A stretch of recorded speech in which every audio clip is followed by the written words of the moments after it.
The following program is being brought to you on the Voice America Empowerment Channel. For more information about our network and to check out additional show hosts and topics of interest, please visit voiceamericaempowerment.com. The Voice America Talk Radio Network is the worldwide leader in live Internet talk radio. Visit voiceamerica.com. The views and ideas expressed on the following program are strictly those of the host or guests and do not necessarily reflect the views and ideas held by the Voice America Talk Radio Network, its staff, and management.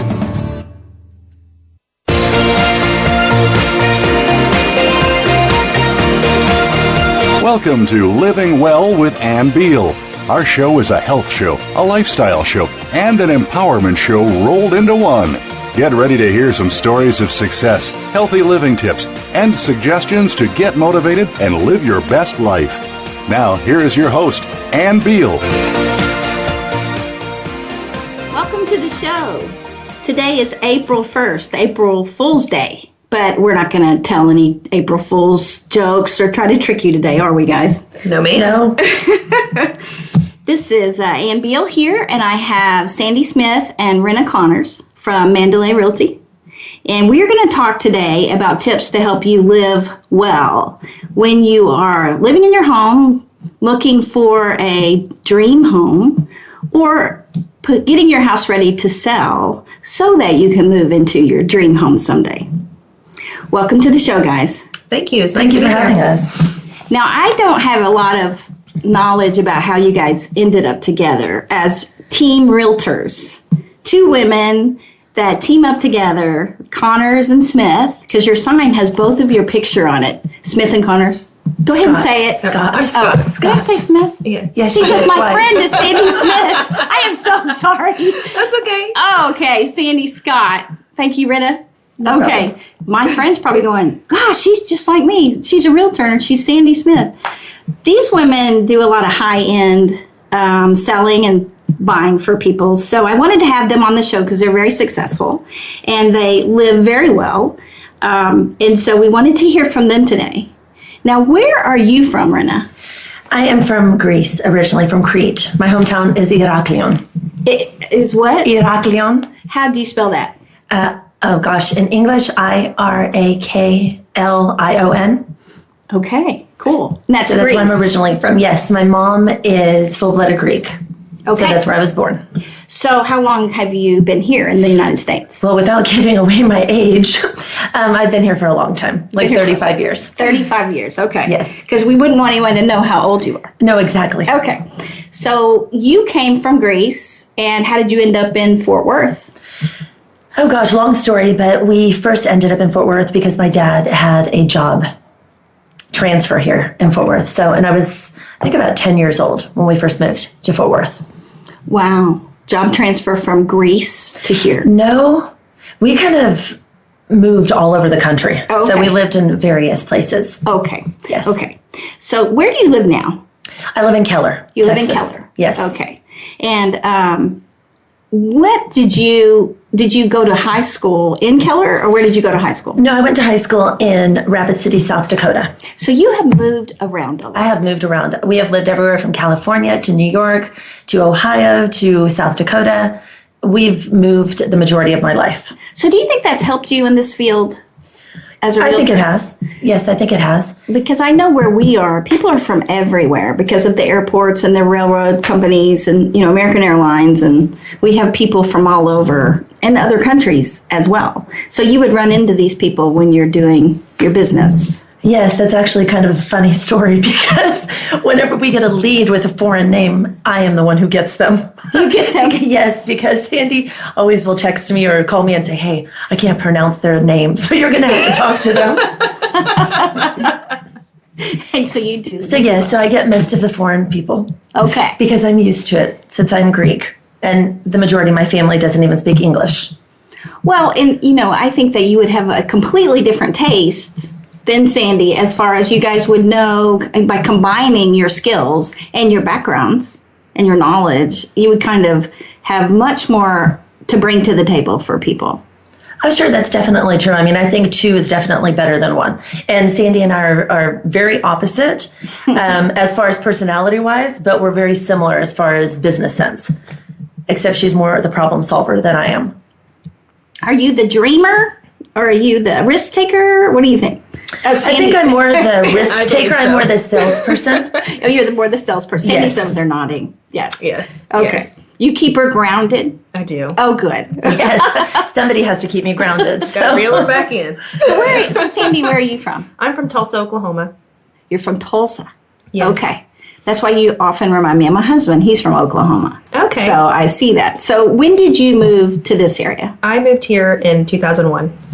September of 2001. Oh, okay. So you haven't been here that long. Now, where did you move from? Tulsa. Tulsa. Yeah. So you didn't go from California to South Dakota to Greece or anything like that? I was born and raised in Tulsa, Oklahoma.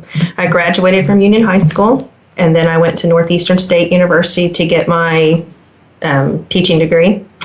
And then I moved here for a teaching position.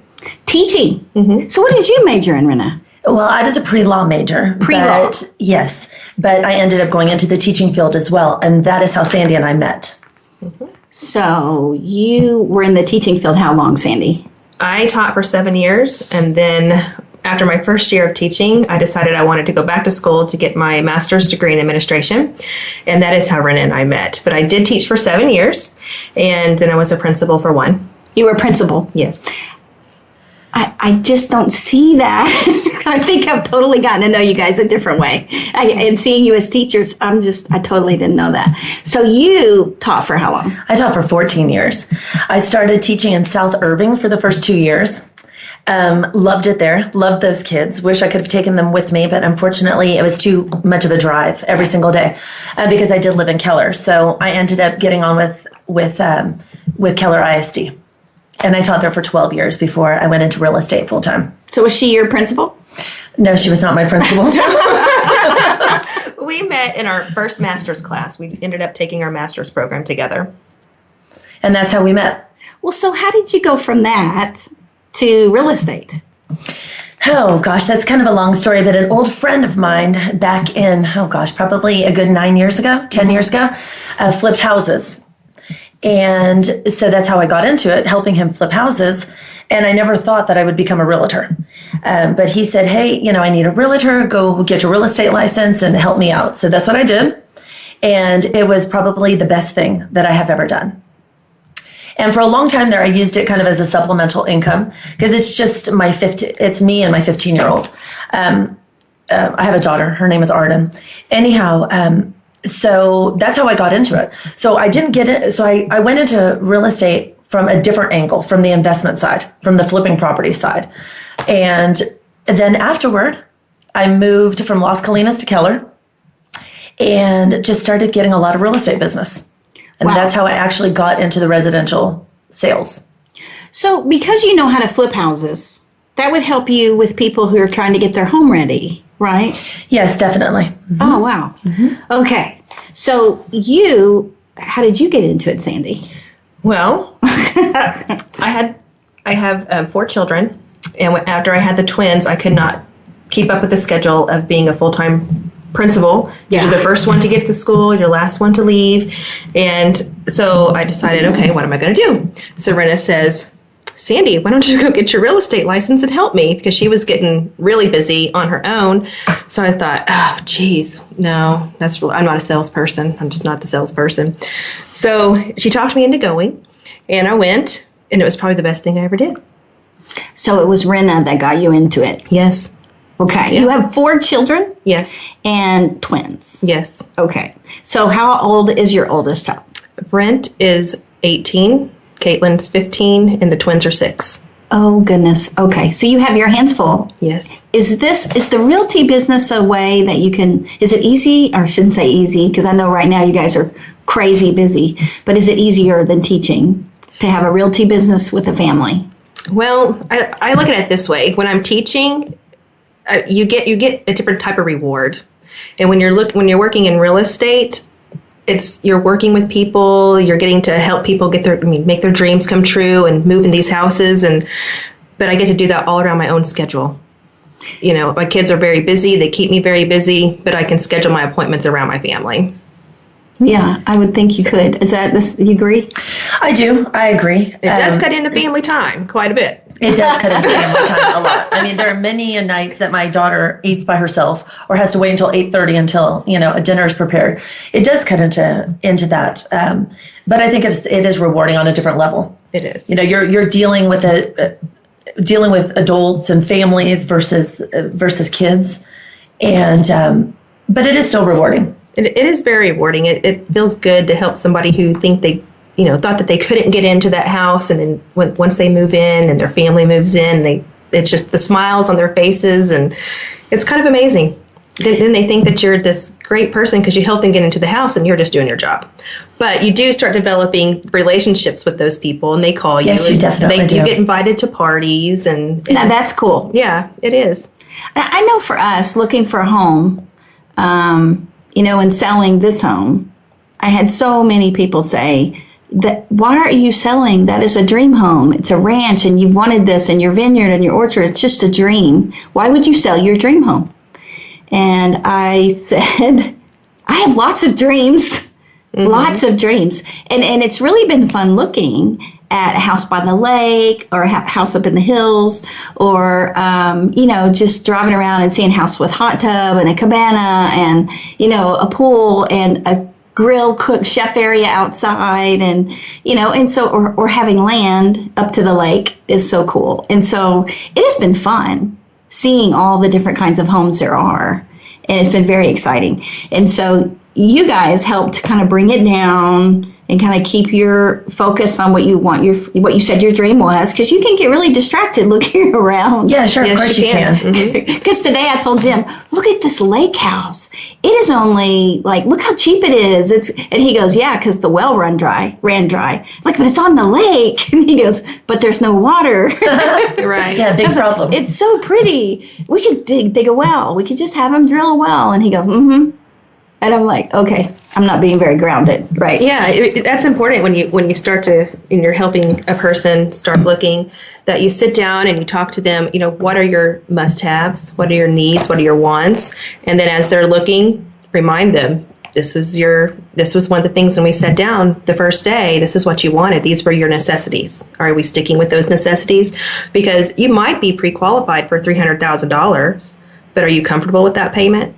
Yeah. So you've really got to keep people grounded. And this was the original plan. Let's try to stick to the original plan, because otherwise they become house poor, and we don't want that. No, and the plan for us selling our house, like many people, you have a plan. You're thinking, oh, this is what I want to do, and then you sell your house. Because I had a friend who, dreamed of, just paying her house off, just being able to sell and then buy her own home. And then she got out looking, and she bought a house over on Eagle Mountain Lake and ended up paying more than when she sold her house, like the house she was in. And I remember coming to her housewarming thinking, I don't even understand why she moved, right? But I didn't ask. I just know that what she had told me and had talked about was not. So, I don't know what happened, but my thought was, she got carried away. It's like going to an auction. Yes. You just keep bidding, right? Yeah, You have all exactly. those choices. Well, that is so exciting. I do think that right now in your business, I know you guys have been extremely busy. So is spring normally the time that you are the busiest? This past year's been kind of odd. It's been busy most of the year. There's never been a lull, really, but the spring is normally when it's been the busiest. It picks up right around spring break is when you start seeing the busy time, and then it starts fading off towards the end of September is typically how it happens. This year has been very unusual. The market the last couple of years has been unusual. When you're selling quite a few homes in December and January, I think we've had 1 month where it was a little bit of a lull, and that was September. And since then, we have been extremely consistent on the amount of houses that we've been selling every month. So I think a lot of it, though, has to do with the fact that inventory is pretty low right now. That means not enough homes out there for sale. That's exactly right. There's not enough homes, and there are a lot of buyers. Well, we have major industry moving in Plano. So that changes. People in Plano are trying to move, and we have Amazon that just got built over here in Alliance, so people are moving in Right. for those jobs, and in the Alliance area has started just to boom. And they built 2 hospitals, so the property values are just skyrocketing. They're building the new high school over here, Northwest. Eden, I think, is the high school. Yeah. They're building that high school. So, this used to be out in the country, and now it's not. Well, there's no place else for the movement to go. Yeah. It has to grow out this direction. So, So that is why there's not enough inventory. It's just, so it's not this way everywhere, you think? no, it is not. Okay. We have investors from various places throughout the United States, and they definitely don't see the same trends that we're seeing here. And that's why they come here to do that. And that's the Dallas-Fort Worth area in general. Yes, is exactly. Like skyrocketing. Yeah. Well, that is really interesting. So how do your kids handle this with no lull in real estate right now that you're so busy continually throughout the year? Well, Or your spouses. I mean, are you married? No, I'm not married. And you are married? Yes. Okay. So how do they handle that? well, my husband travels quite a bit, so he's not home much. So I'm very blessed to have my parents. My father lives in the same house that we do, so he picks up a lot of the slack. And then my mother, she's like the clone of me with the kids. So I have everything covered, but I try not to miss out on the important things. There are non-negotiables that I don't miss. What are your non-negotiables? Because I've seen you always go to volleyball. I do know that. That is a non-negotiable. So you're always at volleyball. I do not miss practices, and I do not miss games. Awesome. How about you? Non-negotiables. It's different, I think, because Sandy is married and she does have a large family, and really it's just my daughter and I. Right. We try to have dinner together every single night. That's awesome. And even if that's at 8:30 at night, we do try to do that. And thankfully she has some good friends around the neighborhood, so she goes to people's houses quite often and is hanging out with her friends quite often. So that helps. And my sister also lives very close by, so she is always there. That's wonderful. To take my daughter or to go run and do something with her if need be. Well, you guys are very fortunate that you live near family. Yes. And that is one of the things that, I see with people who really live well. They often live near family. That's probably true. And so it's more of a support group, Yes. the support of each other, helping each other. And, I know all families aren't like that, but it is great when you do have them for support, especially when you have children. It's so awesome. That's great. Okay, so I was wondering what you could tell people that are thinking about going into teaching or thinking about going into real estate. I never thought of teaching as being a great background for going into real estate. Well, I think it is because with teaching, you learn how to deal with so many different personality types. The quiet kids, the kids who are outgoing, the kids who may be from a single parent family, the kids who are super talkative. I mean, you learn all the different personality types. And that does help with real estate because you're able to gauge the people. We have, and it's kind of funny in this business because I'm very outgoing. And I'm the talker, and sometimes I talk way too much, so Sandy will kick me or slap me and say, be quiet. But you do have to gauge. If I'm with older people, typically I try to step back a little bit, except for that one time. We do have a very funny story. Can we tell you a funny story? Well, we could do that we'll do that after the break because I don't want to miss out on that.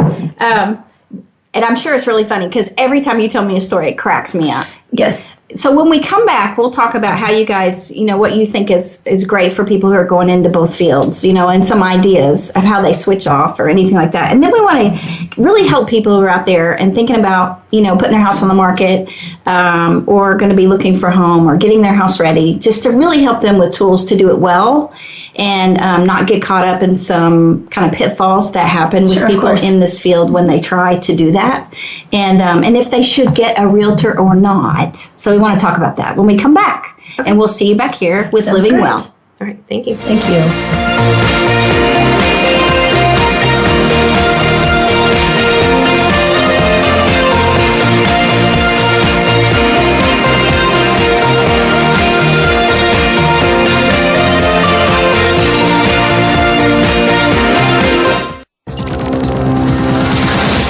It's your world. Motivate, change, succeed. VoiceAmericaEmpowerment.com. Most married men experience frustration because there are things they want from their wives but don't know how to get them. Nothing seems to work. Desires are unfulfilled, fantasies unrealized, and relationships become stagnant. Men are desperate today for a richer, deeper, more satisfying, and intimate marriage. Dr. Jim Slaughter teaches men how to have the passionate, fulfilling marriage they've always wanted. Call 817-991-4964 or email jslaughterphd@yahoo.com to begin transforming your marriage into what you want it to be. Mothers and daughters have a unique relationship. There are trying times and loving times. There is joy and there can be heartache. Listen for Communicating from the Heart, the empowered mother-daughter relationship. Your hosts are Elizabeth Lutz along with her daughters Danielle and Melissa Schonecker. Come with them as they share an open and honest discussion to help mothers and daughters everywhere strengthen and support their own relationships. Listen Tuesdays at 5 p.m. Pacific, 8 p.m. Eastern on Voice America Empowerment.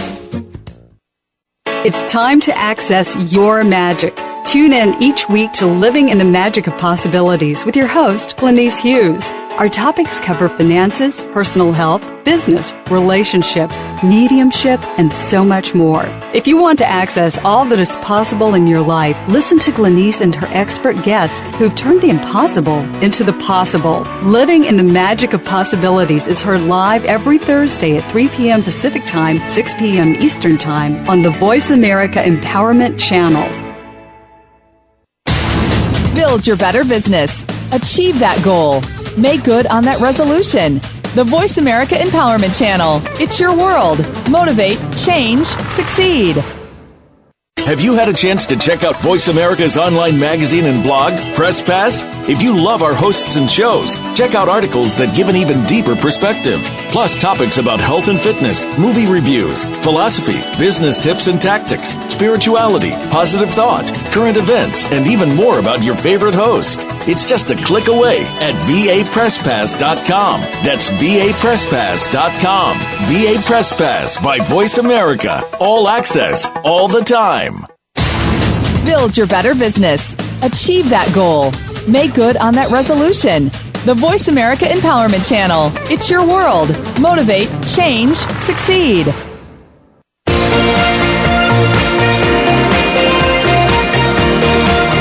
You are listening to Living Well with Ann Beal. We'd love to hear from you with comments and questions about the show.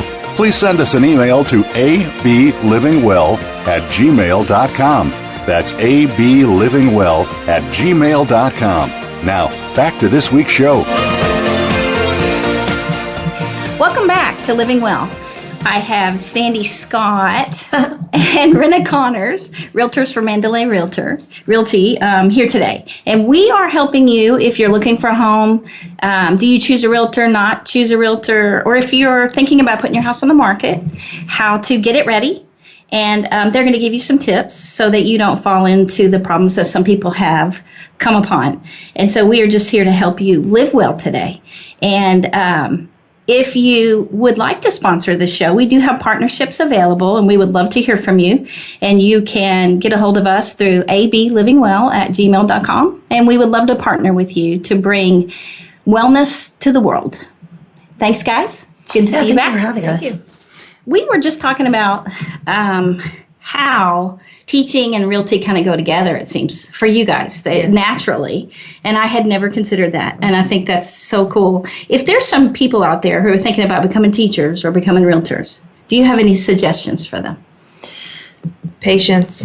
You have to have patience in both professions. You know, whether you're obviously teaching requires a lot of patience, but with real estate, you have to have a lot of patience too, because you are oftentimes juggling a lot of stuff. And with real estate, I think you're juggling even more because you're on time limits and you've got, contract and legal documents that you're dealing with. And so, and a lot of people, when they see a realtor do their job, they're like, oh, she didn't do that much for me. And you're like, you have no idea what we did behind the scenes. Right. You're getting a fragment of what really took place. Well, and so where do you learn to be a realtor? You have to go to real estate school. And how long is that? Well, I did the fast track program, which was, 6 weeks on every weekend for 6 weeks. But that was only because I already had we already had degrees. So you had degrees. So if you already have a degree, you can do a 6 week Well, you get credit. You get credit for your degree, and if you don't have a degree, then you have to take extra classes. So how long would it take if you don't have a degree? They changed it recently. They've added a couple other courses that you have to take, so I'm not quite sure. I'm not exactly sure, to be honest with you. Do you think a year? Oh, no. No, it's nothing like this. It depends on how dedicated you are. If you just go bam, bam, bam, take the classes back to back, then you're going to get done probably within a month or two. Oh, okay. So it really doesn't take that long. No. Now, it doesn't. Now, why not a broker? What if you want to be a broker? You have to be a real estate agent for a certain length of time. Years? 4 years. Yes. 4 years. 4 years. You have to have done so many transactions, different types of transactions. What else? You have to take more. You have to take quite a bit more classes. And you take a test. And you have to take a You have test. to pass another test. So you take Yes. a real estate, like state test, right? Or something like that? There's a national and a state portion. Okay. So why would someone want to go on and be a broker? Well, That's a good question because thought about that We've before. thought about it. I actually have paid for it already, have all my paperwork in and all of took the that. classes. I've taken all the classes. I've done all that to become a broker, and I have a clearing to become a broker, I think, through next December. But unfortunately, I don't have time to study for it. And the test is very time consuming. Okay. It's time consuming just because you have to know a lot of information. And with real estate, the laws change. Not every law, but things change progressively every year. And so do you make more money as a broker? Not necessarily. I think the only time you really make more money as a broker is if you decide to open up your own brokerage and have people working under you. Okay. Which that's not really something I'm interested in doing at this point. So would that be what Mandalay Realty is? It's a brokerage? Yes. Yes, it is a okay. brokerage. Yeah. Uh-huh. And we work for Mandalay Real Estate. I got you. Okay. So if you wanted to start your own kind of real estate business per se company. Yes. And then you would hire realtors. Well, you don't really hire. Every realtor is independently their own business, but they Yes. have to be sponsored by a broker to make sure that they're doing things correctly. And it's kind of like It sounds like it's a financial, accountability. even It's- like insurance and things like that. If Sure, you of have course. yes, I mean they're there to make sure that you're doing things right. If you Awesome. have a question or you have a concern or you have issues that come up, you can always call your broker and ask for help. That's, I guess, the broker is there for those types of things. Well, and I was wondering because my mom was a realtor, and my husband's dad was a broker. Okay. And so, we've always wondered what is the clear difference between the two of those. And if people are wanting to know, that's helpful. Yes. Okay, so let's get into what would really help people out there. Now, do people hire a realtor or not hire a realtor? Because I've seen around our neighborhood when houses go up for sale, some people just have different kind of selling on your own, but there are even some companies that help you sell on your own, right? Correct. So what are the dangers of that? Oh, well, we've had to clean up a lot of those messes. We have had to clean up a lot of messes from people who thought they did not need a realtor, whose contracts were completely messed up. And people don't realize that realtors, they're used to drawing up the contract. They're used to looking for problems. They're used to that. I have a friend who is still battling a pretty sticky situation right now because she had a realtor draw up a contract for her on a lease owner financing type of deal. And unfortunately, that wasn't going well. And the contract was not written up properly. So she's been going through a lawsuit now for about the last year, trying to fix that and to get herself out of that situation. Oftentimes people think that they can do the contracts and, they don't need a realtor. Oh, we want to save 3%. So we're just not going to get a realtor. And so they do go with these companies who give them the option of using them almost like a broker. They're representing them, and they're a limited service type of provider. So basically all they do is put it on MLS for them. Yes, they put on the multiple listing service. Yes, and then the private remarks that realtors can see, it says, do not contact agent, contact owner, and it has a number on there. So the people are calling the owner for the information on their house, to schedule the appointments and those types of things.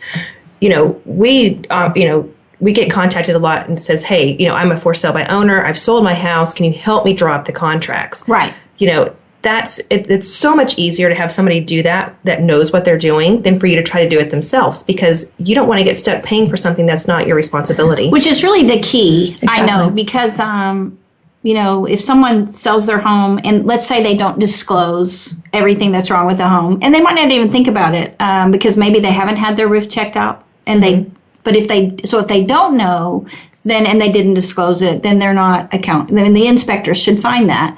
But let's say he doesn't. If they don't know, then they're not held accountable for that. But that if they knew something was wrong and they don't disclose it, and it's not in the paperwork, then people can come back and force them to pay for that, right? Yes, that happened to us about probably 6 months ago with a lady. Our clients were purchasing her property, and she did a seller's disclosure, but she didn't disclose everything she should have because she didn't have guidance. She didn't have an agent who looked over her seller's disclosures and said, hey, you put this new roof on this house. What happened to the pre-existing roof?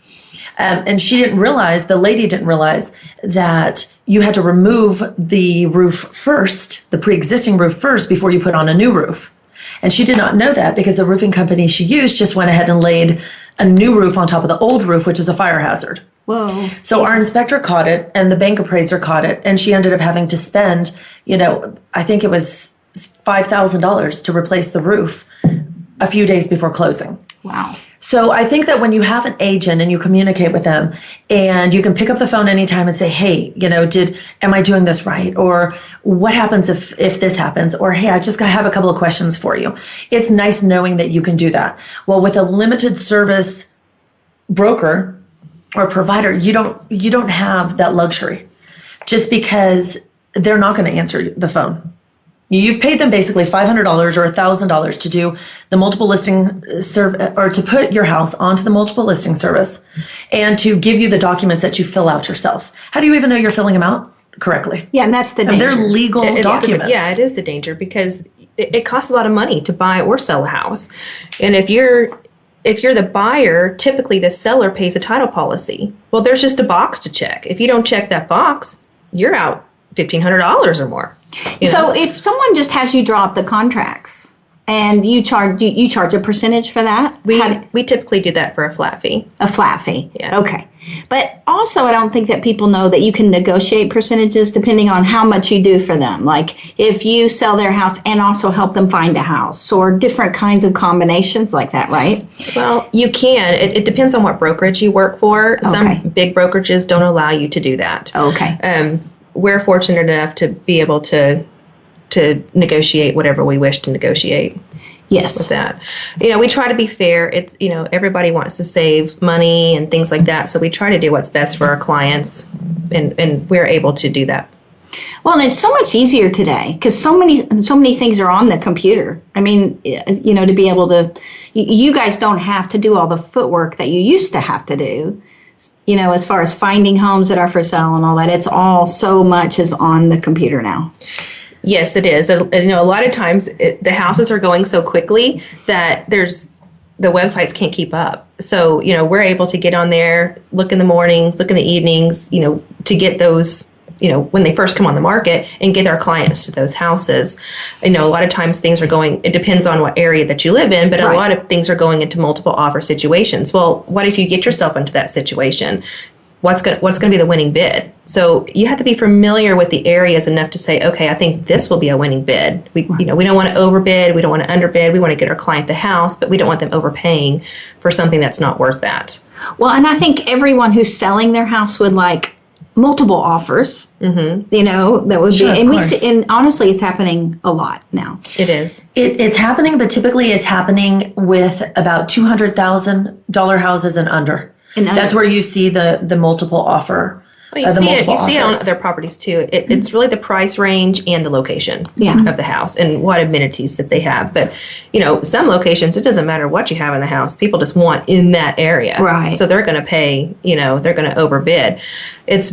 Your realtor would advise people not to pay over, to bring cash to the table because you're paying more for a property than a property is worth.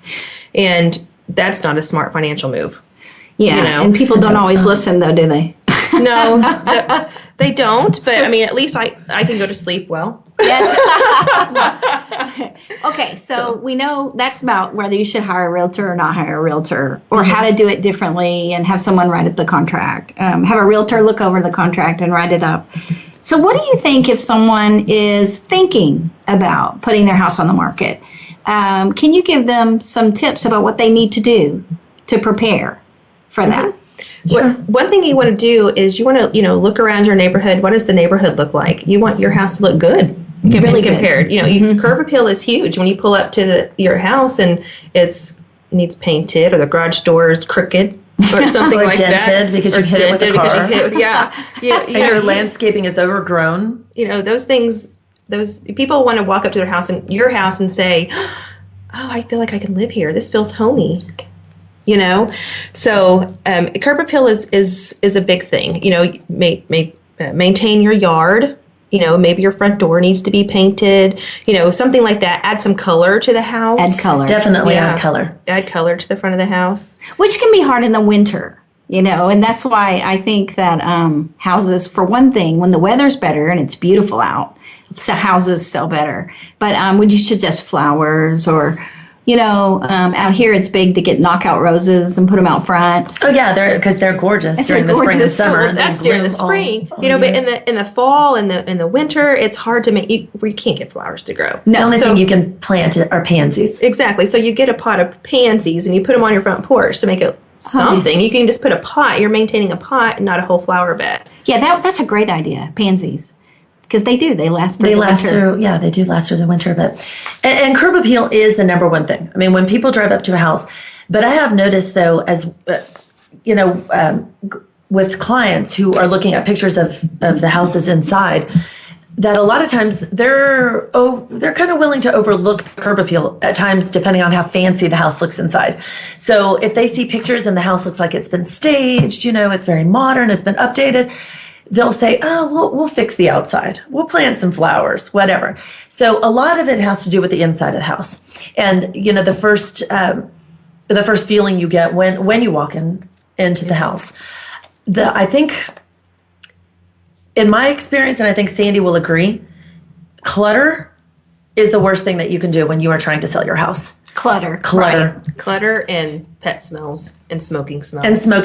Those are the three things. Well, and it is interesting, because if you've lived in your house a long time, you have no idea what it really smells like because you are used to that, right? And so when you guys come in, you immediately can smell it if you've not hung out with them for a long time. Sure, of course. Because I do know that the difference is I've had people say that their realtor never said anything, but I could smell it when I came in.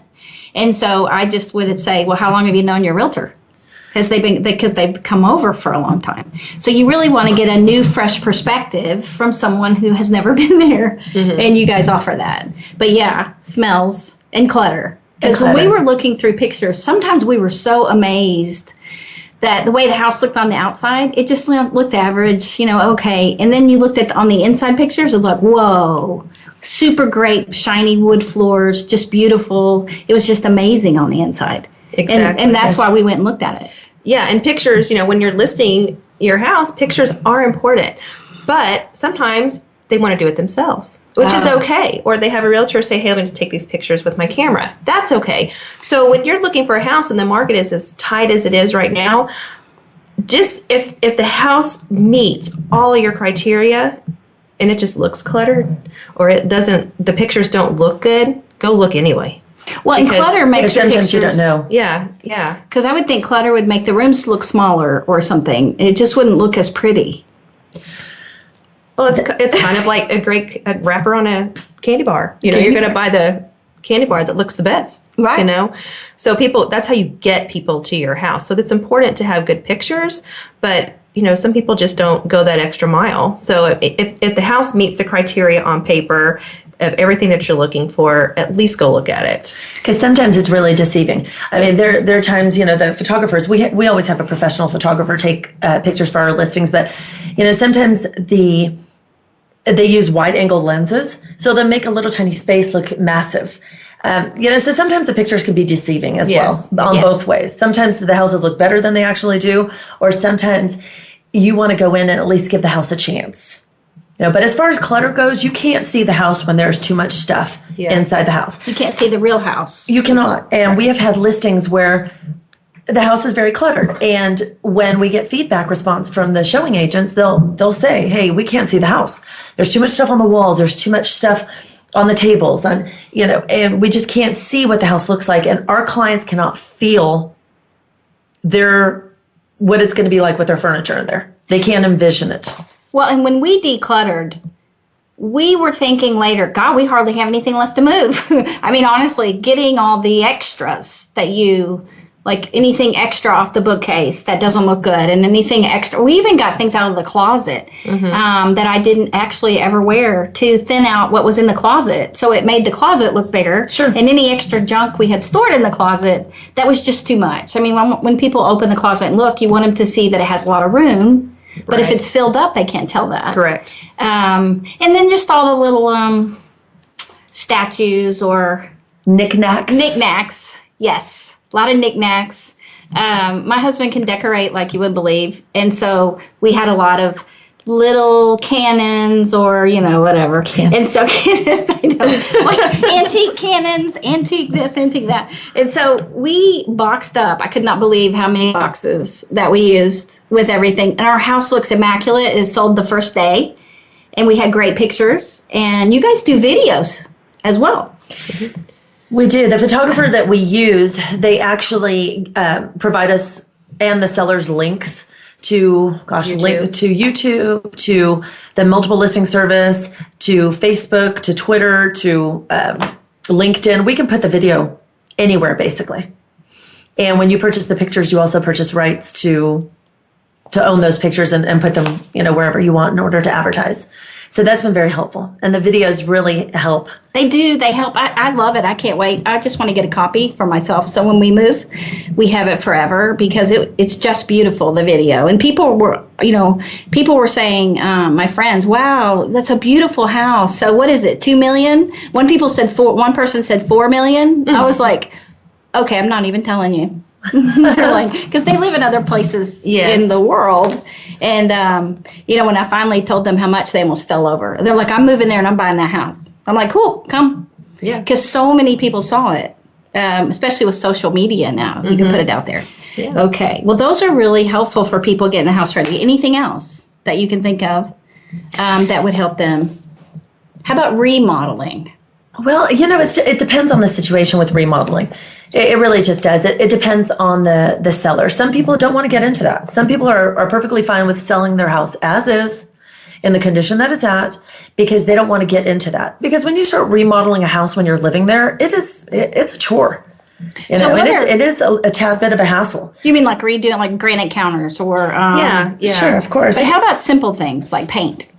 Should they paint? You should retouch your paint. If there's handprints on the walls, retouch that. Go clean off the light switches where your kids have dirty hands touching the light switches. Clean that stuff off.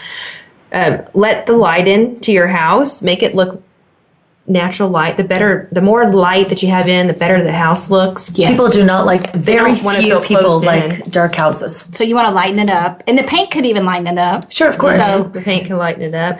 How about wallpaper? If people have, where do you not want wall? I mean, not that it's not remodeling so much, but if there's wallpaper like in the bathrooms. It depends on what the wallpaper looks like. Oh, okay. If it's back from the 90s, it's got to go. 90s, that was such a long time ago. That's antique. But it is, right? People don't want to see that anymore. Right. It's the new age wallpaper that people want to come in and see if you have wallpaper. Some people don't even want wallpaper. I mean, it just depends on your It's coming back in style. It is coming back in style, but the designers are using it like for one wall as an accent wall. And there is some really neat wallpaper out there now. I actually was thinking about doing it in my house, but they typically won't do an entire room. They'll do just one wall as an accent and that's it. Oh, okay.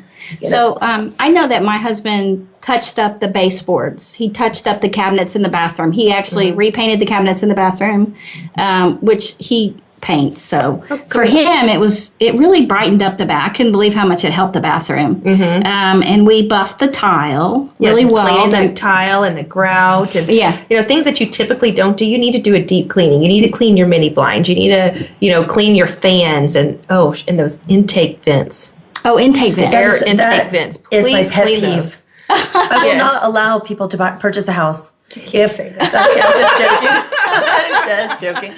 No, but that is my pet peeve, is when those intake Have dust vents all have over. dust, because that just means that the air conditioning unit has been working very hard. Okay.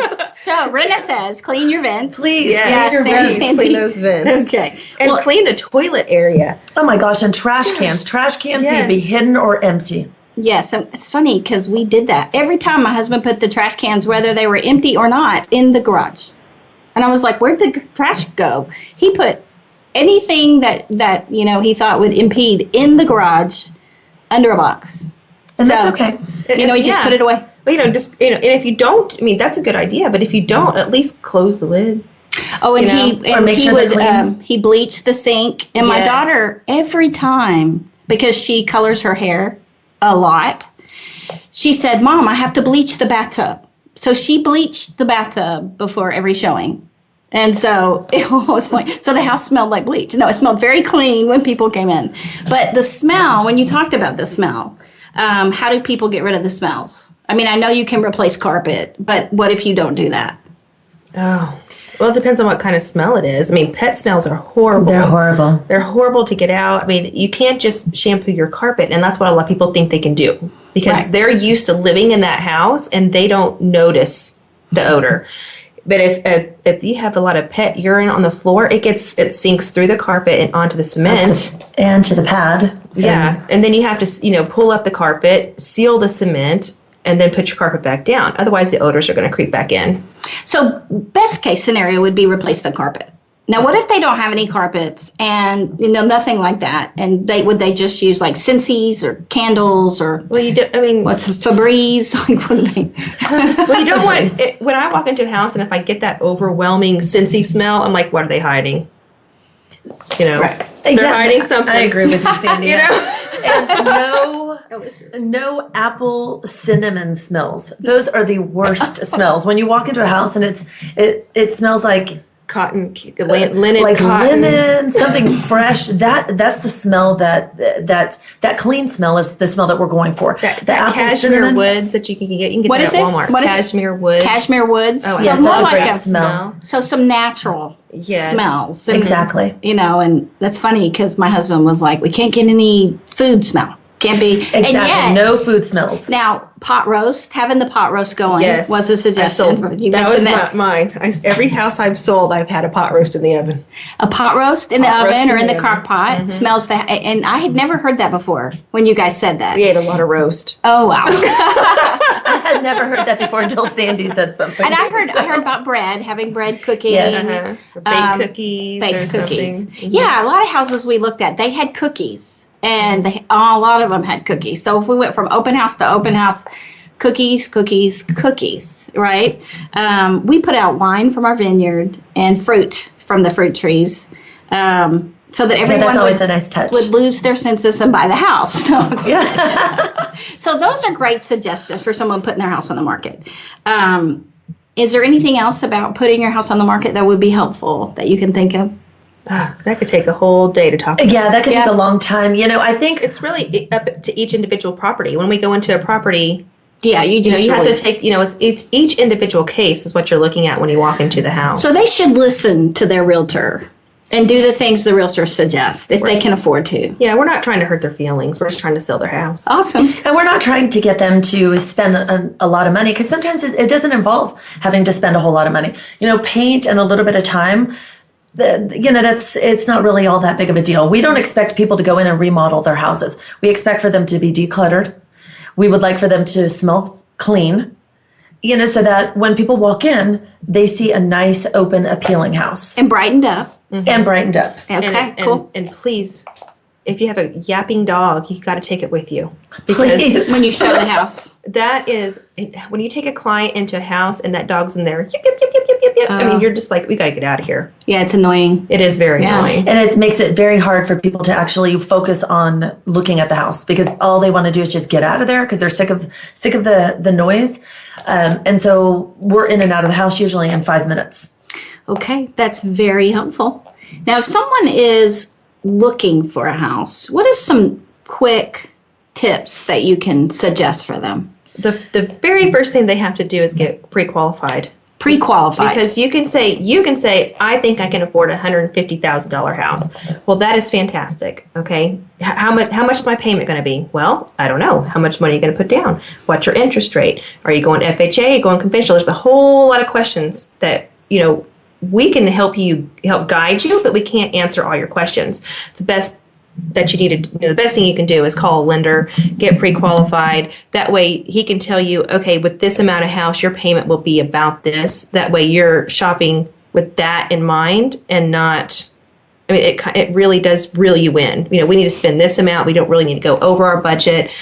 What payment are you comfortable with? That's the first thing that you need to do is contact that lender. For sure, because sometimes people qualify for, I had a client who, qualified for $300,000, but he refused to spend more than $125,000 because he didn't want the payment on a $300,000 house. So you have to ask yourself that. Yes. Okay, yes, I can qualify for that, but can I have that payment? Am I going to be able to even work that payment and have a life?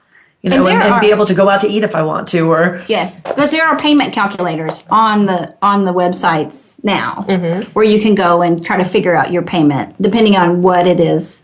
Where would people, if they don't know how, say they're new buyers, what would be the best way to figure that out? There's all types of apps. You can go to mortgage calculator you can Google mortgage calculator. Google mortgage calculator. Yeah, that would be great. Yeah. Okay. But they also have to consider that their payment is also going to include their homeowner's insurance and taxes. And sometimes that will boost their payment $500, $600 a month, depending on the price of the house. Sometimes you're paying more money for that stuff than you are for the house payment. For the house payment, depending on the school district where you live. Yeah. So when you go to Zillow and it says your estimated house payment is $500. That's Zillow.com. Yeah, right? Zillow.com. That's not your house payment. That's your house payment, but Plus. Not included anything, including okay. your, mortgage insurance, your homeowner's insurance, and your taxes.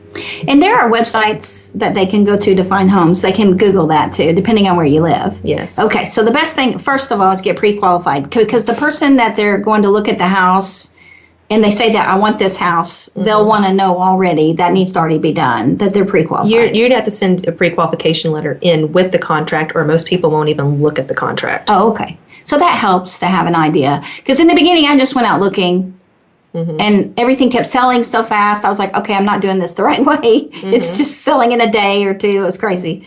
So that's very helpful. Now, how would people get a hold of you if they wanted to call you up? Well, there's several ways. Yeah, there's several ways. They can call us, or they can email us. How do they call you? Email. Do you want to give them the number? Sure, you can call Sandy's cell phone is 817-791-4419. And Rena's is 817-903-8224. And we also encourage you to go to Zillow.com and search our names, and you will find information on us there, our reviews and our sale history and things So like that's that. Sandy Scott and Rena Connors. Yes. So they can do it that way. And now, do you have a website or anything? It's newcrestteam.com. New Crest, C-R-E-S-T? Yes. NEWCREST.com? Yes. Yeah, and you'll see their pictures. Newcrestteam.com. newcrestteam.com. Yes. Okay. So, and they'll see your picture Yes, of the they two will. of you back to back Yes. running your business. And these are two very successful women, and they really know what they're doing. And so we really want to suggest, if you're looking for a realtor, to call them up. And they have such great ideas, and really with their background and Rena's background in flipping homes and everything, they really know how to get your home ready to get it to sell. And they also know, because of that, when you're looking for a home, what is good structure, if the house is sound. I mean, a lot of that stuff the inspector finds out later, but that's after you make an offer, right? Yes. And so you can walk around and really know if it's a good quality house. Sure, of course. And so things like that. And so they really know their stuff. So I want to encourage you to consider hiring them. Anything else you guys have to say before we end today? So we have about 5 more minutes about buying a home. Well, yeah, actually, right now, I think it's important for people to know a couple of things. And And that is that the market has gotten pretty tight right now. And so oftentimes, especially over the last year, you really need to make sure that you have your closing costs as well as your down payment oftentimes. If a house is, reasonably priced and has multiple offers, they're typically going to take the people who are asking for the least amount of money. So it's good to know, or good to think about maybe having most of your closing costs as well nowadays, because not very many people are paying those anymore. So how many homes do you think, because do you think most people look at enough homes to really find what they really want? I think so. Yes, I do. It depends on the client, but most people are like, this is what I want. I know this is what I want. And you can't really think too much, because if you think too much, your house is gone. That's the tough thing about right now. Yeah. And I know for me, I kept looking, and contracts would go on these homes. And and we would say, we can't, we got to pray about it. We can't do it. We have to wait 24 hours. And you just look at us like we were like, okay, well, it's going to be gone. Yeah, because they do. They everything is moving very quickly. Yes. So if you're going to pray, you better do it quickly. Quick and say, pray. God, I need a decision in 5 minutes. Or pray ahead of I time. know. Pray ahead of time, because a lot of decisions people make without having to pray 24 hours, right?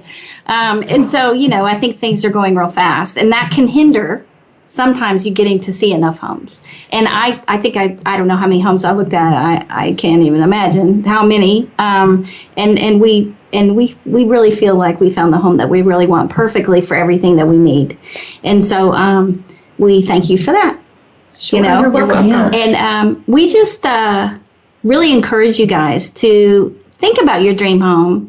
And don't give up. Just find what you want if you're going to look. Take your time. It will come to you. And if you're in your home and you're considering getting it ready for sale, I just encourage you to think about the things that Rena and Sandy have said. They were very helpful.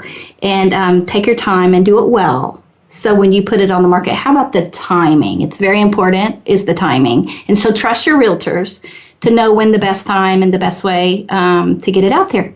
And we just thank you for tuning in. If you would like to discuss any of this and send me your comments, again, email me at ablivingwell@gmail.com.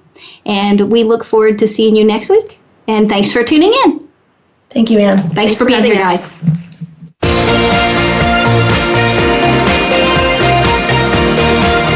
Thank you again for joining us. Living Well with Ann Beal airs live every Wednesday morning at 7 a.m. Pacific Time, 10 a.m. Eastern Time on the Voice America Empowerment Channel. We can't wait to see you again next week.